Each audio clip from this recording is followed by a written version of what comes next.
What's up, everybody? Celtic Scarecrow here, back from our video. Get those 10s and 20 views. And this is a video I should have made, probably 2 weeks ago, but it is the Carolina end of the season video for the 2022-2023 season. I am rocking a Carolina Panthers sweatshirt that I got maybe last Christmas. Really nice. Going gray bandana thingy. For the simple fact that,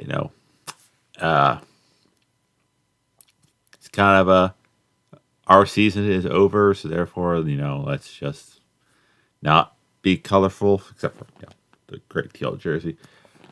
Starting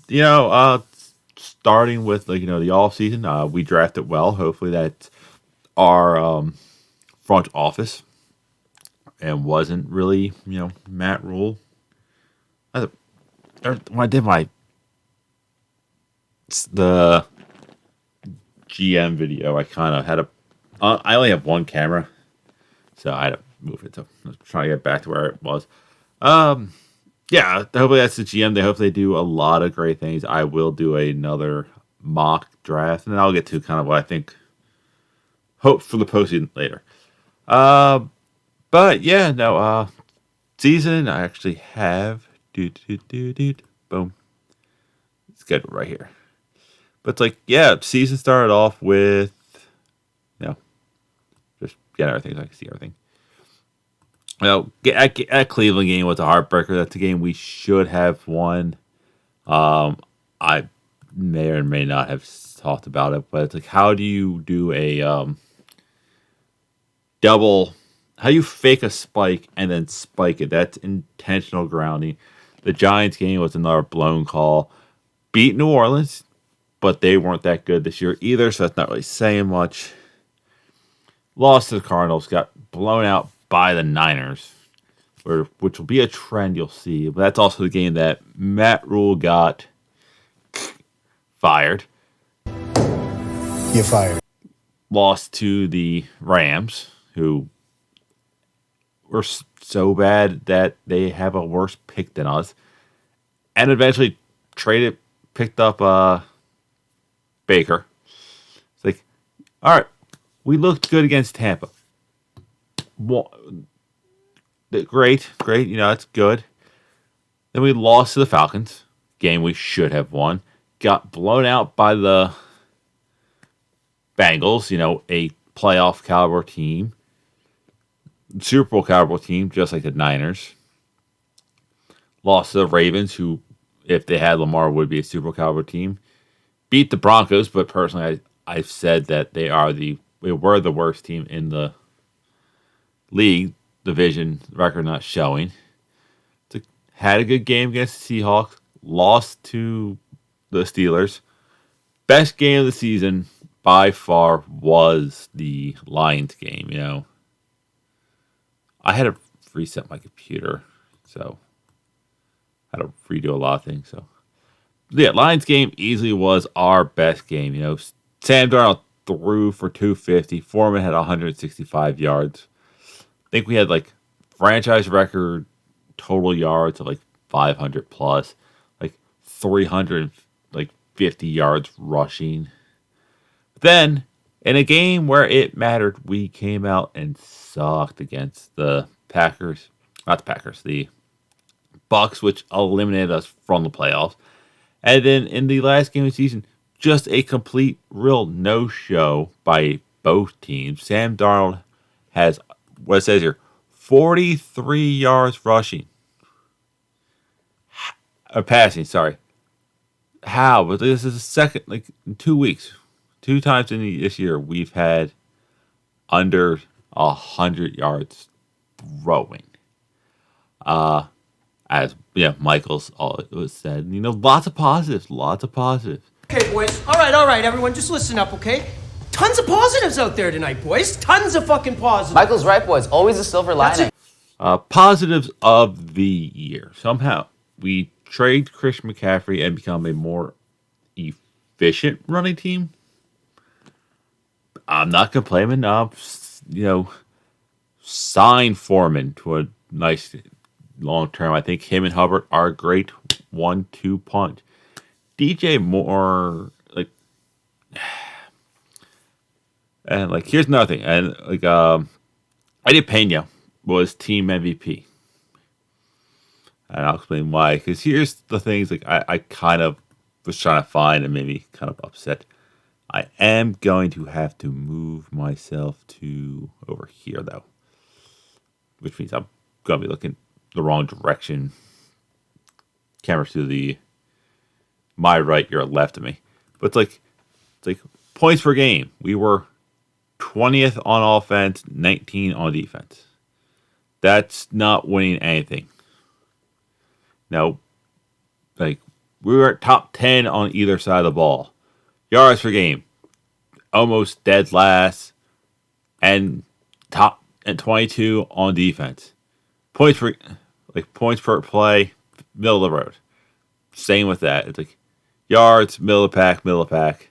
Here's the stat that pisses me off most. We were 30th on third down conversions. That's a huge component. And our defense, 23rd. We couldn't stay on the field. We couldn't get off the field. Red zone scoring, we were 12th. But still, 56%, that needs to at least be 60. Defense, 18th.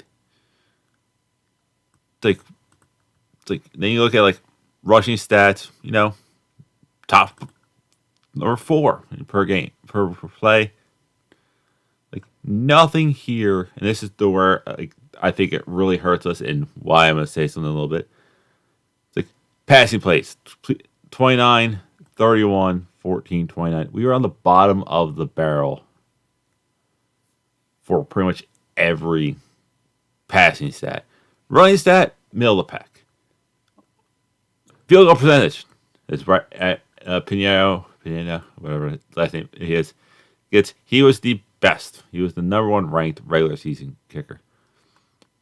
And then we look at turnovers. 24th, we were 8th in the league for giveaways offensively. 27th for takeaways. So we gave the ball over a lot more than we turned. Yeah. So it's just like defensively, very disciplined. Offensively, as this little girl says it the best. This party stinks on ice! I'm playing hockey. I clicked the wrong button. So, what does that mean, I think, going forward? I think it means that we probably need to address the big issues on offense to help our defense.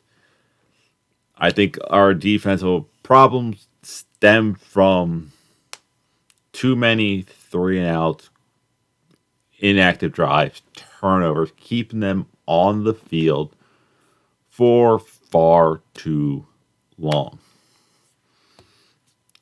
But this year showed that we don't need CMC. We plugged into straight ahead running backs. Somehow got better at running. DJ Moore did not have a great year, but other receivers did step up. Actually, there is a stat I do need to double check. Right. A few moments later. And I'll just now click to back here. This is one funny thing. Kyle Pitts, the guy in our division, taken, I think, 4th overall. Number of touchdowns, 1. Number of touchdowns for Tommy Tremble, who is more or less a blocking tight end, 1. Tommy Tremble is... Granted, we don't need him to do a lot of stuff that Kyle Pitts does. But Tommy Tremble has the same amount of touchdowns in their first 2 years as Kyle Pitts. Now, with all that said and done and me ragging on the Panthers, what do I hope going forward? Now, this is recorded Sunday? Yeah, Sunday the 15th. Actually, in between playoff games. Like, I just got done watching Tom Grossi's stream of the Giants Viking games, and I'm waiting for the Ravens Bengal game to start. So, what do I hope happens during the offseason? Big hope, unlikely. This is the big unlikely. From what I want from Tepper, which is the unlikely. I want him to announce he is putting a proposal to pretty much pay for a brand new stadium that the Panthers will own outright. We don't own, I think it's still Bank of America Stadium. And so why really keep putting a ton of money into a stadium you don't own? New stadium, I would definitely say a retractable roof. I am a proponent of football needs to be played outdoors and on grass. But if you get a retractable roof, one, you're in Carolina, you can make it a do it the Superdome and make it a evacuation point. Carolina does get a lot of hurricanes. It's the hockey team name. Two, with the retractable roof, you could host the Super Bowl, more revenue. You could also host other big events like WrestleMania, more money. But leave the roof both open for football unless it's a thunderstorm. Then close it. As for next head coach, we did get permission to interview Sean Payton. As long as the Saints don't go, you can have him for the number 9 pick. He is my first choice as head coach. My second head coach choice is Ben Johnson. I would rather have an offensive-minded coach that could really elevate this team. That's something I think Carolina has not had. Probably leaning back to the John Fox era, where, granted, we had Steve Smith and Jake Delhomme who could chuck in a million miles just near Steve Smith. But during the Cam Newton era, the offense was predictable. Now the offense is just boring and does not shock people, wow people. That's why we are in the top 10 drafting year after year. Our offense is not good. If we go defensive-minded head coach, give it to Steve Wilkes. Everybody loves him. It's a simple call. That's if you choose a defensive-minded head coach. And let's see, and the draft. I will do a Panthers mock draft when we get a lot closer. I'm not one of these people going, we need to do 15 different versions of the draft. No, I'm going to put up one mock draft. That's it. I may live stream it. But the way I currently see it, I see the Colts moving up to number 1 to draft Bryce Young. The Texans will draft C.J. Stroud if he declared. Let me double check. I know he has only a few days left to actually declare. A few moments later. Nope, as of right now, he is...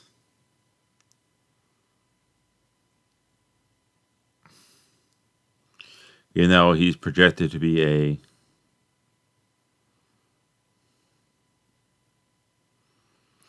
He has not said he's going to the draft. He could go back to Ohio State.